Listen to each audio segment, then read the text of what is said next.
আসসালামু আলাইকুম প্রিয় দর্শক, আপনাদের আমন্ত্রণ জানাচ্ছি আর টিভির স্বাস্থ্য বিষয়ক পরামর্শমূলক অনুষ্ঠান সুস্থ থাকুন দেখবার জন্য। প্রিয় দর্শক, আমাদের শরীর পরিচালিত হয় বিভিন্ন হরমোনের মাধ্যমে, এ কথা আমরা সবাই জানি। আমাদের হরমোনজনিত নানা সমস্যায় আমরা ভুগে থাকি। কিছু কিছু সমস্যা আমরা নিজেরা অনেক সময় বুঝতে পারি বা টের পাই, কিন্তু কিছু কিছু সমস্যার কারণ যে আসলে হরমোনের উপর নির্ভর করছে সেগুলি আমরা অনেক সময় জানিও না।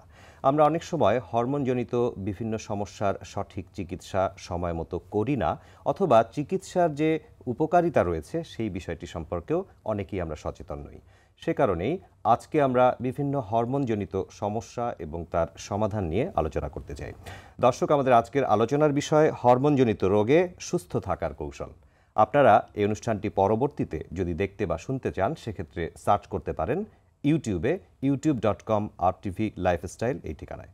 প্রিয় দর্শক, আজকের এই গুরুত্বপূর্ণ আলোচনায় আমাদের সাথে আলোচক হিসেবে উপস্থিত রয়েছেন অধ্যাপক ডাক্তার ইন্দ্রজিৎ প্রসাদ, বিভাগীয় প্রধান, ডায়াবেটিস ও হরমোন রোগ বিভাগ, ঢাকা মেডিকেল কলেজ হাসপাতাল। আপনাকে স্বাগত জানাচ্ছি স্যার। অনেক ধন্যবাদ আমাকে আমন্ত্রণ জানানোর জন্য। জি, আপনাকেও ধন্যবাদ আমাদের আজকের অনুষ্ঠানে আসবার জন্য। বিভিন্ন রকম হরমোনজনিত সমস্যা নিয়ে আজকে আমরা দর্শকদেরকে ধারণা দিতে চাই। প্রথমেই থাইরয়েড গ্ল্যান্ড বা থাইরয়েড গ্ল্যান্ডের যে সকল রোগ হয় সেই সম্পর্কে আপনার কাছে একটু শুনতে চাই। কি কি ধরনের থাইরয়েড গ্ল্যান্ড রিলেটেড প্রবলেম বা সমস্যা হতে পারে, সমস্যাগুলো কিভাবে আমরা বুঝতে পারি এবং চিকিৎসা পদ্ধতি সম্পর্কে সংক্ষেপে আপনি একটু বলবেন। অনেক ধন্যবাদ, খুবই গুরুত্বপূর্ণ প্রশ্ন। থাইরয়েড গ্ল্যান্ড অথবা হরমোন তন্ত্র যদি আমরা বলে থাকি, যে আমাদের শরীরে আসলে রেগুলেট করে অথবা শরীরকে নিয়ন্ত্রণ করে আসলে দুটো সিস্টেম। একটা হচ্ছে নার্ভাস সিস্টেম আর একটা হচ্ছে hormone system. Nervous system brain, spinal cord, এগুলো। আর একটা হচ্ছে হরমোন। সুতরাং 50% কন্ট্রোল কিন্তু হরমোনের কাছে বডির। তো তার মধ্যে মেজর একটা হরমোন হচ্ছে থাইরয়েড। থাইরয়েড গ্ল্যান্ডটা হচ্ছে আমাদের গলার সামনে প্রজাপতির মতো একটা গ্ল্যান্ড থাকে, সেখান থেকে থাইরক্সিন নামে হরমোন তৈরি হয়। তো এখানে রোগের মধ্যে 3 রকমের হয়। একটা হচ্ছে যে হরমোন বেশি তৈরি হতে পারে, যেটাকে আমরা বলি হাইপার থাইরয়েডিজম। হরমোন যদি কম তৈরি হয় সেটাকে বলি আমরা হাইপোথাইরয়েডিজম। এবং থাইরয়েড গ্ল্যান্ডের মধ্যে ছোট বড় গোটা হতে পারে, নোডিউল হতে পারে। এই 3 ভাগে আমরা বিভক্ত করে থাকি রোগটাকে। হাইপোথাইরয়েডিজম যদি হয় তাহলে কিন্তু নানান রকম সিমটম দেখা দেয়। এবং তারও আগে বলে রাখি, হরমোনজনিত অথবা থাইরয়েড রোগের রোগী কিন্তু বাংলাদেশে অনেক অনেক বেশি। আপনি শুনে অবাক হবেন যে বাংলাদেশে একটা গবেষণায় দেখা গেছে প্রায় 3,60,00,000 মানুষ এই থাইরয়েড রোগে আক্রান্ত। এবং এর বেশিরভাগই আসলে আমরা জানি না যে আমরা থাইরয়েড রোগে আক্রান্ত হয়ে আছি, ভেতর ভেতর ক্ষতি করছে। আপনি যে সংখ্যাটি বলেছেন অত্যন্ত বেশি, এই সংখ্যাটি অত্যন্ত বেশি, অত্যন্ত অ্যালার্মিং। এবং যে আনডিটেক্টেড, যে আমাদের অজানা যে থাইরয়েড রোগটা আমাদের শরীরে ক্ষতি করে চলেছে, সেটাও অ্যালার্মিং। সেজন্য আমাদের এই রোগটাকে শনাক্ত করার দরকার। শনাক্ত করার প্রথম ধাপ, আপনি যেটা জিজ্ঞেস করলেন যে লক্ষণটা কি, থাইরয়েড যদি হাইপোথাইরয়েড হয়, হরমোন যদি কম তৈরি হয়, তাহলে দেখবেন আপনি অকারণে মোটা হয়ে যাচ্ছেন, গলার স্বরটা কর্কশ হয়ে যাচ্ছে, চামড়াটা খসখসে হয়ে যাচ্ছে, পায়খানা কষা হয়ে যাচ্ছে, চুল পড়ে যাচ্ছে, এবং মেয়েদের বেশি বেশি মাসিক হচ্ছে, বন্ধ্যাত্ব হচ্ছে, শিশু খাটো থেকে লম্বা হতে পারছে না এবং হাওয়াগোবা হয়ে উঠছে। সে সমাজের কন্ট্রিবিউশন না করে, সমাজকে না দিয়ে সে সমাজের বোঝা হয়ে যাচ্ছে শিশু। এই হলো হাইপোথাইরয়েডিজমের লক্ষণ, হরমোন কম হলে। আর হরমোন বেশি হলে কি হয়? হরমোন বেশি হলে আপনারা অনেক সময় রাস্তাঘাটে দেখতে পারবেন যে চোখ দুটো বাইরে চলে আসছে, গ্রেভস ডিজিজ। গলাটা বড় হয়ে গেছে, থাইরয়েড গ্ল্যান্ডটা বড় হয়ে গেছে, শরীর হাত পা কাঁপছে, এরকম থরথর থরথর করে কাঁপছে কোনো কারণ ছাড়াই, অতিরিক্ত ঘাম হচ্ছে, শরীরটা শুকিয়ে যাচ্ছে, পাতলা পায়খানা হচ্ছে, এবং মাসিক কম তৈরি হচ্ছে, তারও বন্ধ্যাত্ব হতে পারে। এই ধরনের যে রোগগুলো, হার্টের বিট অনেক বেশি হয়ে যাচ্ছে এবং নানা রকম হৃদরোগ দেখা দিচ্ছে, এই হচ্ছে যে আমাদের হাইপার থাইরয়েডিজম। অযথা টেনশন হচ্ছে, টেনশন হওয়ার কোনো কারণ নাই, তারপরেও টেনশন হচ্ছে। সো অতিরিক্ত টেনশনেও কিন্তু এই থাইরয়েড রোগের কারণে হতে পারে। এই হলো হাইপোথাইরয়েডিজম এবং হাইপার থাইরয়েডিজম। এবং গলার মধ্যে ছোট বড় টিউমার অথবা গোটা বা থাইরয়েড নোডুল হতে পারে। সেটাও কিন্তু বাংলাদেশে যত মানুষ আছে শতকরা 50% মানুষের গলায় কিন্তু ছোট বড় গোটা আছে। কেউ যে আল্ট্রাসোনোগ্রাম করে দেখেন, সাপোজ একটা ক্যাম্প করলেন, যে নর্মাল মানুষ রাস্তা দিয়ে হেঁটে যাচ্ছে, তাদের যদি আল্ট্রাসোনোগ্রাম করেন শতকরা 50% মানুষের গলায় গোটা অথবা নোডুল পাওয়া যাবে। কিন্তু অনেকেই এটা নিয়ে খুব বিচলিত হয়ে পড়ে, ভয় পেয়ে যায়, আমার গোটা পাওয়া গেছে, আমার কি হবে। কিন্তু সবার আসলে শতকরা 95% মানুষের থাইরয়েডের গোটা টিউমার হলে নোডিউল হলে কিন্তু চিকিৎসার দরকার পড়ে না, ক্ষতিকর নয়। ক্ষতিকর নয়। মাত্র 5% ক্ষেত্রে এই পেশেন্টগুলোর সমস্যা হয় এবং এগুলোর চিকিৎসা করার দরকার পড়ে, অপারেশন করার দরকার পড়ে, কিন্তু সেটার সংখ্যা খুব নগণ্য, শতকরা 5%। সুতরাং আমরা সবাইকে আশ্বস্ত করতে চাই যে থাইরয়েডের গোটা হলে যেটা অপারেশন করতে হবে এমন কোনো কথা নেই, সঠিক চিকিৎসার মাধ্যমে সেটা ম্যানেজ করা সম্ভব। এবং চিকিৎসার মধ্যে যদি আমরা বলতে চাই যে প্রথমে যেটা হচ্ছে যে আমাদের রোগ শনাক্ত করা লক্ষণের পরেই যেটা আমরা করতে চাই সেটা হচ্ছে যে একটা ব্লাড টেস্ট করা, খুবই সিম্পল। এবং এখন দেখা যাচ্ছে যে ঢাকা শহরের বাইরে জেলা এবং উপজেলাতেও কিন্তু থাইরয়েড হরমোনের টেস্ট হচ্ছে, দুটো সিম্পল টেস্ট, FT4 এবং TSH, এই দুটো টেস্ট করে কিন্তু আপনি এই রোগের যেটা মাত্রাটা আপনি নির্ণয় করতে পারেন যে তার হাইপো হয়ে আছে নাকি হাইপার থাইরয়েডিজম হয়ে আছে। এবং আপনি শুনে খুশি হবেন যে বাংলাদেশে এখন প্রায় 14টা মেডিকেল কলেজে হরমোন বিভাগ রয়েছে। ঢাকার বাইরে যত রুগী আছে সবাইকে কিন্তু হরমোন চিকিৎসা করার জন্য এখন কিন্তু ঢাকায় আসার দরকার নেই। মেডিকেল কলেজগুলোতে কিন্তু সরকার কিন্তু এই হরমোন বিভাগ তৈরি করে দিয়েছে, থাইরয়েড বিভাগ তৈরি করে দিয়েছে, যেটাকে আমরা বলি এন্ডোক্রিনোলজি বিভাগ। সেই মেডিকেল কলেজে 10 টাকার টিকিট করে কিন্তু উনি ঢাকার বাইরে পরীক্ষা নিরীক্ষা করতে পারে এবং প্রয়োজনীয় চিকিৎসা নিতে পারেন। এবং চিকিৎসার মধ্যে যেটা হচ্ছে যদি হাইপোথাইরয়েডিজম হয় তাহলে থাইরক্সিন হরমোন বাইরে থেকে দিতে হয়, যেহেতু হরমোন কম তৈরি হচ্ছে আমরা ট্যাবলেট আকারে থাইরক্সিন দিয়ে থাকি। এবং অনেকের ধারণা আছে একবার থাইরয়েডের হরমোন ওষুধ খাওয়ালে নাকি সারা জীবন খেতে হয়। অনেক পেশেন্ট আছে যাদের আমরা টেস্টের মাধ্যমে নির্ণয় করতে পারি এটা সারা জীবনের রোগ নাকি সাময়িক রোগ। অ্যান্টিথাইরয়েড অ্যান্টিবডি বলে একটা পরীক্ষা আছে, সেই অ্যান্টিথাইরয়েড অ্যান্টিবডি করলে কিন্তু বোঝা যায় যে এই ওষুধ কি তার সারা জীবন খাওয়াতে হবে কিনা, নাকি সাময়িকভাবে খাওয়াচ্ছি আমরা ভালো হয়ে যাবে কেমন।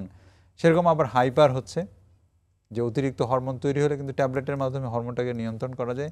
এর বাইরেও রয়েছে রেডিও আয়োডিন থেরাপি, মানে এক ধরনের তেজস্ক্রিয় পদার্থ খেয়ে থাইরয়েড হরমোনের রোগটাকে ভালো করা যায়। কোনো কিছুতেই যদি কাজ না হয় তারপরে অপারেশনের ব্যবস্থা রয়েছে, প্রয়োজনীয়তা রয়েছে। এইভাবে কিন্তু রোগ শনাক্তকরণ এবং চিকিৎসা সব কিছুর কিন্তু বাংলাদেশে যত ধরনের থাইরয়েড রোগ আছে সব কিছুর চিকিৎসা কিন্তু বাংলাদেশেই সম্ভব। এবং এই চিকিৎসার জন্য তাকে কিন্তু দেশের বাইরে যতই জটিল থাইরয়েডের রোগ হোক দেশের বাইরে যাওয়ার দরকার নেই, সমস্ত চিকিৎসা কিন্তু বাংলাদেশে এখন অ্যাভেলেবল। সেই ব্যাপারে আমরা আশ্বস্ত। আপনার কাছে থাইরয়েড গ্ল্যান্ড সম্পর্কে বা থাইরয়েড গ্ল্যান্ডের রোগগুলি সম্পর্কে আমরা পরিপূর্ণ মোটামুটি ধারণা পেলাম। স্বাভাবিকভাবে যতটুকু ধারণা পাওয়া যায়, আপনি হাইপোথাইরয়েড হাইপারথাইরয়েড সম্পর্কে বলেছেন। আরেকটি প্রসঙ্গে আলোচনায় আসতে চাই, এটিও হরমোন রিলেটেড বা হরমোন সম্পর্কিত। অনেক নারীদের ক্ষেত্রে আমরা অবাঞ্ছিত লোম হতে দেখি মুখে বা অবাঞ্ছিত চুল গজিয়ে থাকে, সেটির সাথে হরমোনের কোনো সম্পর্ক রয়েছে কিনা, এই রোগটি কিভাবে ডায়াগনোসিস করা যায় এবং চিকিৎসা সম্পর্কে একটু বলবেন।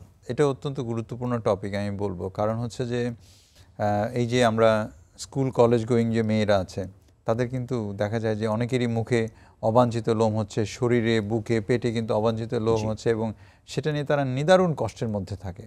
এবং অনেকেই দেখেছি যে কলেজে যাচ্ছে না, ইউনিভার্সিটি যাওয়া বন্ধ করে দিয়েছে, যে মুখ কীভাবে দেখাবে, বুলিংয়ের শিকার হয়।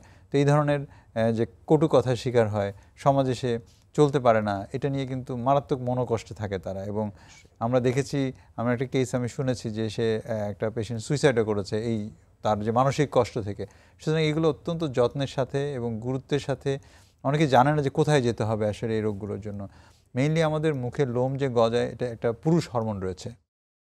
মহিলাদের শরীরে কিন্তু পুরুষ হরমোন থাকে সামান্য পরিমাণ, আবার পুরুষদের শরীরেও কিন্তু মহিলা হরমোন থাকে সামান্য পরিমাণ। কিন্তু এই যে ব্যালেন্স, সামঞ্জস্যটা অনেক সময় রক্ষা থাকে। হ্যাঁ, সামঞ্জস্য যদি আমরা রক্ষা না হয়, পুরুষ হরমোনের পরিমাণ যদি বেড়ে যায় কোনো কারণে নারীর শরীরে, তাহলে কিন্তু এই মুখে দাড়ি গোঁফ গজাতে থাকে। এর মধ্যে কিন্তু কমপক্ষে 4টা রোগ আছে যেই রোগের কারণে আমাদের মুখে দাড়ি গোঁফ গজায়। একটা কমনেস্ট হচ্ছে যে 80 থেকে 85% হচ্ছে যে পলিসিস্টিক ওভারি সিনড্রোম। এবং আমাদের যেটা হয়, ওভারিটা বড় হয়ে যায়, ডিম্বাশয়টা বড় হয়ে যায়, এবং 10 ml এর বেশি যদি হয় কারো ডিম্বাশয়ের সাইজ, তাহলে কিন্তু আমরা বলি যে পলিসিস্টিক ওভারি সিনড্রোম। মাসিকটা অনিয়ম হয়ে যাচ্ছে, মেয়েটা মোটা হয়ে যাচ্ছে, তার ঘাড় কালো হয়ে যাচ্ছে, পেটে ফাটা ফাটা দাগ পড়ছে, মাসিক অনিয়ম হয়ে যাচ্ছে, মুখে দাড়ি গোঁফ গজাচ্ছে। এই হচ্ছে লক্ষণ। এই লক্ষণগুলো দেখলে কিন্তু আমরা সাধারণত ধরি যে তার পলিসিস্টিক ওভারি সিনড্রোম হয়েছে। এর বাইরেও যে রোগ হয়েছে মুখে দাড়ি গোঁফ গজানো, সেটাকে বলি আমরা কুশিং সিনড্রোম। কর্টিসল নামে এক ধরনের হরমোন আছে, এটা যদি বডিতে অ্যাড্রেনাল গ্ল্যান্ড থেকে, কিডনির উপর একটা গ্ল্যান্ডের মতো থাকে, টুপির মতো গ্ল্যান্ড, সেখান থেকে যদি টিউমার অথবা যে কোনো হাইপার সিক্রেশনের জন্য হয়ে থাকে তাহলে কিন্তু হয়ে থাকে। এর বাইরেও কিন্তু আরও হরমোনজনিত রোগ, এনজাইমেটিক রোগ থাকে, সেটার জন্য CAH বলে থাকি আমরা, সেটার কোনো জন্য কিন্তু এই হরমোনজনিত রোগ হয়ে থাকে। এবং চিকিৎসাটা যে খুব কঠিন তা নয়, এবং এর যে রোগ নির্ণয়ের যে পরীক্ষা নিরীক্ষা সেটাও খুব কঠিন নয়। জাস্ট একটা আলট্রাসোনোগ্রাম করা তলপেটের এবং পুরুষ হরমোনের পরিমাণটা নির্ণয় করা, টেস্টোস্টেরন পরীক্ষা করা, ডিএইচএস সালফেট, এই ধরনের কয়েকটা পরীক্ষা আছে। সেগুলো কিন্তু সবই আমাদের দেশে অ্যাভেলেবল আছে এবং সেই পরীক্ষা করার মাধ্যমে আমরা সঠিক রোগ নির্ণয় করি যে 4টার মধ্যে কোন ক্যাটাগরির জন্য তার আসলে মুখে দাড়িগোঁফ গজাচ্ছে। এবং সেটা নির্ণয় করার পরে আমরা যখন দেখি পলিসিস্টিক ওভারি সিনড্রোম, এর চিকিৎসা কিন্তু অত্যন্ত সহজ। কারণ হচ্ছে যে কেউ যদি 5 থেকে 7% ওজন কমাতে পারে তাহলে কিন্তু এই চিকিৎসার 50 ভাগ হয়ে গেল। তার দাড়িগোঁফের পরিমাণও কমে যায়, তার মাসিকও নর্মাল হয়ে যায়, ঘাড় কালো কমে যায় এবং যে বন্ধ্যাত্ব দেখা দেয় পলিসিস্টিক ওভারি সিনড্রোমের জন্য সেটাও কিন্তু 50% চলে যায়। আমরা আরও বেশ কিছু হরমোনজনিত রোগ সম্পর্কে আলোচনা করব, আপনার কাছে পরামর্শ শুনবো ছোট্ট একটি বিরতি নেবার পর। প্রিয় দর্শক, সুস্থ থাকুন অনুষ্ঠানের এই পর্যায়ে আমরা খুব সংক্ষিপ্ত সময়ের একটি বিরতিতে যাব। কিছুক্ষণের মধ্যে আমরা আবার ফিরে আসব, সঙ্গে থাকবেন।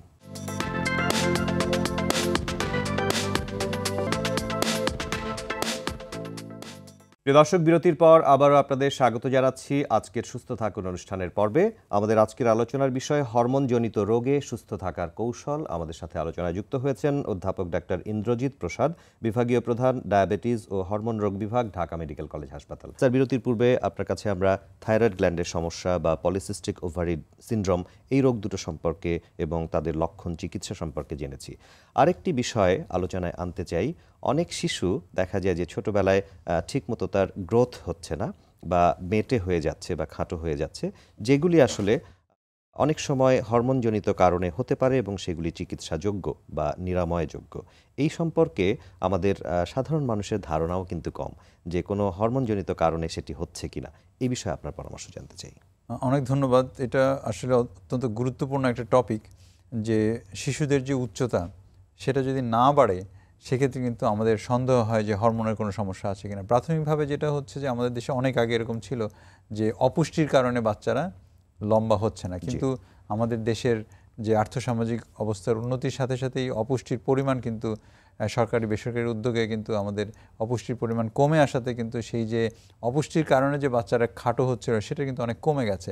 এখন সেজন্য মেইন যে বিষয়টা হয়ে দেখা দিয়েছে সেটা হচ্ছে যে বংশগতি খাটো হওয়া এবং হরমোনজনিত যে ঘাটতির কারণে খাটো হওয়া। একটা হরমোন আছে সেটার নাম হচ্ছে গ্রোথ হরমোন। সেই হরমোনের নামটা শুনে আপনি বুঝতে পাচ্ছেন যে এটার সাথে গ্রোথের একটা সম্পর্ক আছে।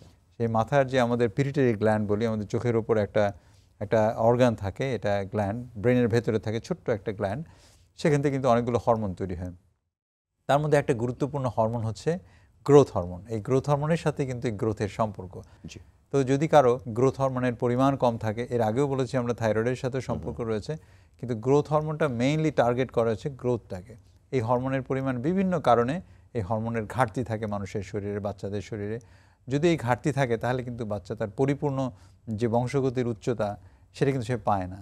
কিন্তু এটা যদি আমরা বুঝতে যদি একটু দেরি হয়ে যায় তাহলে কিন্তু বিশেষ করে 14 বছর বয়স যদি হয়ে যায় তাহলে কিন্তু এরপর আর এর চিকিৎসার কোনো সুযোগ থাকে না। কারণ আমাদের গ্রোথ প্লেট, আমাদের হাঁটুতে এবং অন্যান্য জায়গায় যে গ্রোথ প্লেট, সেটা যখন ক্লোজ হয়ে যায় তখন কিন্তু আর চিকিৎসা হওয়ার কোনো সুযোগ থাকে না।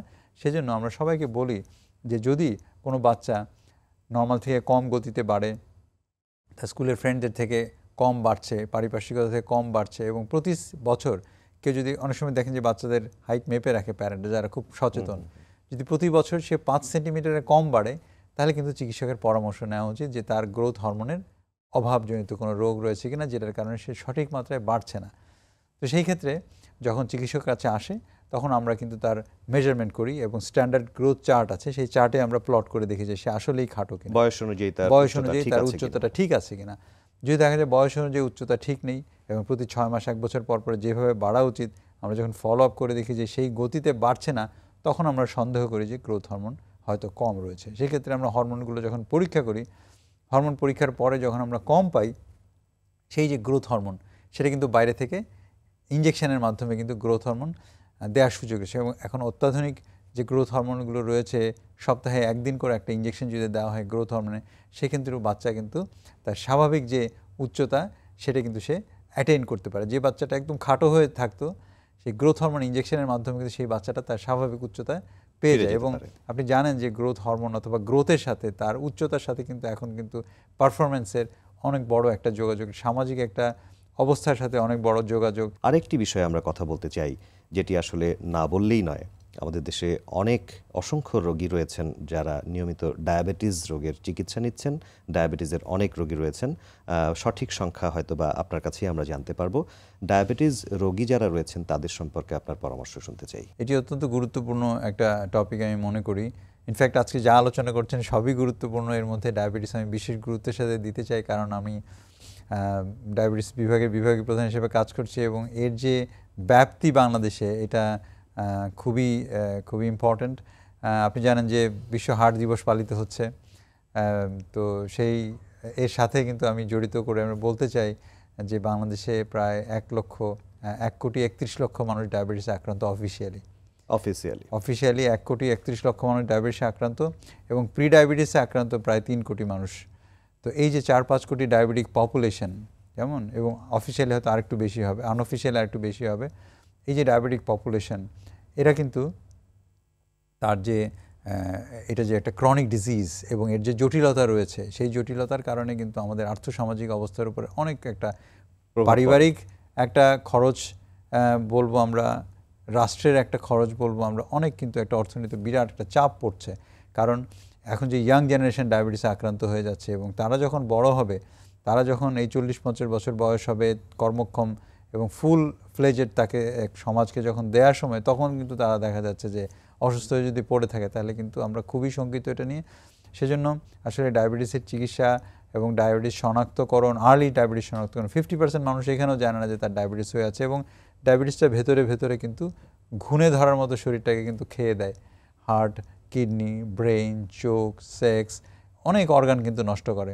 তো সেজন্য আর্লি ডিটেকশন খুব জরুরি এবং সেজন্য আমরা সময় সময় ক্যাম্প করে থাকি, আমরা সচেতনতা প্রোগ্রাম করে থাকি, আপনাদের মাধ্যমে করি, যে যেন যাদের সিমটম রয়েছে, যেমন ঘন ঘন পেশাব হচ্ছে, বেশি বেশি পিপাসা পাচ্ছে, ওজন কমে যাচ্ছে, প্রচুর খিদে লাগছে, অনেক খাচ্ছে কিন্তু স্বাস্থ্য বাড়ছে না, এই ধরনের যারা আছেন তাদের কিন্তু চেক করলে কিন্তু সুগার ধরা পড়ে যায় এবং ধরা পড়লে যদি আর্লি ট্রিটমেন্ট করতে পারি তাহলে কিন্তু ডায়াবেটিসের যে জটিলতাগুলো সেগুলো কিন্তু প্রতিরোধে কিন্তু সুযোগ রয়েছে।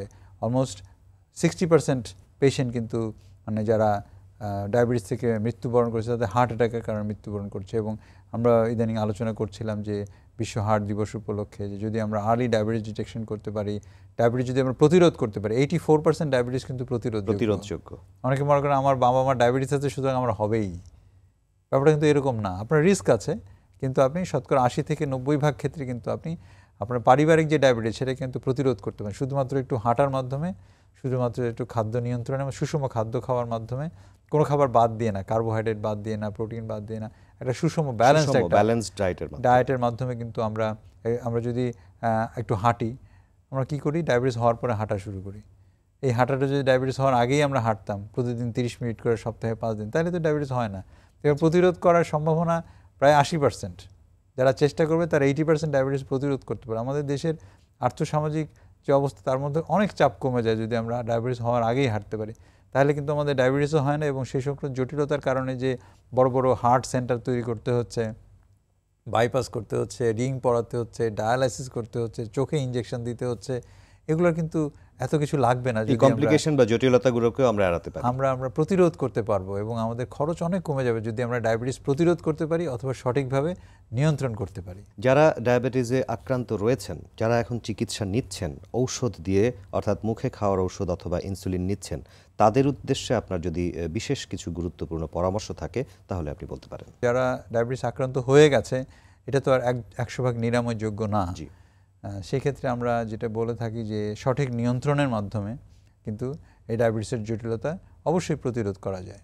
অনেকে মানে মন খারাপ করে, আমার ডায়াবেটিস হয়ে গেছে আমি শেষ, বিষয়টা এরকম না। আসলে অনেকেই আছে ডায়াবেটিস নিয়ে 90 বছর 100 বছর বেঁচে আছে। আমার অনেক পেশেন্ট আছে 95 বছর 100 বছর, তারা ডায়াবেটিস 40 বছর থেকে ডায়াবেটিসে ভুগছে, কিন্তু তারা সঠিক নিয়মে আসে ডায়াবেটিসকে নিয়ন্ত্রণ করেছে, নিয়মিত ডাক্তার দেখিয়েছে এবং আধুনিক চিকিৎসা যেটা রয়েছে ডায়াবেটিসের, আগে তো ছিল শুধুমাত্র গ্লুকোসেন্ট্রিক, সুগারটা নিয়ন্ত্রণ করাটাই মেইন টার্গেট ছিল। এখন হচ্ছে যে ডায়াবেটিসের চিকিৎসাটা এমন ব্যাপ্তি হয়েছে যে ডায়াবেটিসও নিয়ন্ত্রণ হবে, হৃদরোগ, কিডনি রোগ প্রতিরোধ করব। সেই হিসাবে কিন্তু অত্যাধুনিক ওষুধপত্র রয়েছে যেগুলো আমরা এই ওষুধ ব্যবহারের মাধ্যমে কিন্তু আমরা যে SGLT2 ইনহিবিটর বলে একটা ওষুধ আছে, GLP-1 রিসেপ্টর বলে একটা ওষুধ আছে, এটা কিন্তু ডায়াবেটিস নিয়ন্ত্রণের পাশাপাশি কিন্তু প্রায় 30-40-50% ক্ষেত্রে কিন্তু হৃদরোগ প্রতিরোধ এবং কিডনির আয়ু বাড়ানোর ক্ষেত্রেও কিন্তু এটা অনেক গুরুত্বপূর্ণ ভূমিকা থাকে। সেজন্য আমরা সুযোগ খুঁজি কীভাবে আমরা এই পেশেন্টকে এভাবে করব, এবং তার যে 10 বছর 20 বছর 50 বছর কীভাবে ডায়াবেটিস নিয়ে সে সুস্থ থাকবে সেটার প্ল্যানিং কিন্তু শুরুতেই আসলে করতে হয়। সেজন্য প্রথম চিকিৎসাটা ডায়াবেটিসের এটা কিন্তু খুব গুরুত্বপূর্ণ, এবং আমরা খুব যত্নের সাথে মনোযোগ দিয়ে কিন্তু এই যে ডায়াবেটিস বিভাগ রয়েছে সারা বাংলাদেশে বিভিন্ন মেডিকেল কলেজে আমরা কিন্তু করে থাকি। এবং স্বাস্থ্য অধিদপ্তর একটা সেল আছে এনসিডি, আপনি নন কমিউনিকেবল ডিজিজ যে সেল আছে এনসিডি কর্নার আছে প্রতিটি উপজেলা স্বাস্থ্য কমপ্লেক্সে, সেখানে কিন্তু বিনামূল্যে সরকার কিন্তু প্রেশারের ওষুধ, ডায়াবেটিসের ওষুধ, কোলেস্টেরল ওষুধ সরবরাহ করে যাচ্ছে। এবং সবাইকে, অনেকে জানে না, এই সুযোগটা নেওয়ার জন্য আমরা সবাইকে আহ্বান জানাবো। আমরা আলোচনার একেবারেই শেষ প্রান্তে, সময় স্বল্পতার কারণে আজকে আর আলোচনা এগোতে পারছি না, তবে আপনার মাধ্যমে আমরা অনেকগুলো গুরুত্বপূর্ণ তথ্য পেয়েছি যেটি আমাদের দর্শকদের উপকারে আসবে। আপনাকে অসংখ্য ধন্যবাদ আমাদের আজকের অনুষ্ঠানে সময় দেওয়ার জন্য। আপনাকেও ধন্যবাদ, আরটিভিকে ধন্যবাদ, এবং দর্শক যারা শুনছেন সবাইকে ধন্যবাদ এবং অভিনন্দন। জি, আপনাকেও ধন্যবাদ। প্রিয় দর্শক, এতক্ষণ আমরা হরমোনজনিত বিভিন্ন সমস্যার কথা শুনেছি, বিভিন্ন রোগের লক্ষণ সম্পর্কে শুনেছি, এবং সচেতন হবার জন্য যে সকল তাগিদ অনুভব করা উচিত সেই বিষয়ে জেনেছি। আমরা অবাক হয়েছি শুনে যে কোটি কোটি মানুষ, 3-4 কোটি বা তারও অধিক সংখ্যক মানুষ আমরা বাংলাদেশে বিভিন্ন রকম হরমোনজনিত সমস্যায় ভুগছি। বিশেষ করে থাইরয়েড গ্ল্যান্ডের সমস্যা বা ডায়াবেটিস অথবা পলিসিস্টিক ওভারি সিনড্রোম, এবং শিশুদের বিভিন্ন হরমোনতন্ত্রজনিত সমস্যায় অনেকেই ভুগছে যা আমরা জানিও না। আমরা যদি সঠিক সময়ে রোগ নির্ণয় করতে পারি এবং সঠিক সময়ে সঠিকভাবে চিকিৎসা গ্রহণ করতে পারি, তাহলে এই রোগগুলোকে আমরা নিয়ন্ত্রণ করতে পারবো। আমরা নিশ্চয়ই সচেতন হব, সেই প্রত্যাশায় শেষ করছি আমাদের আজকের সুস্থ থাকুন। আপনাদের সকলকে আগামী সপ্তাহের সুস্থ থাকুন অনুষ্ঠানটি দেখবার আমন্ত্রণ জানিয়ে আজকের মতো বিদায় নিচ্ছি। আল্লাহ হাফেজ।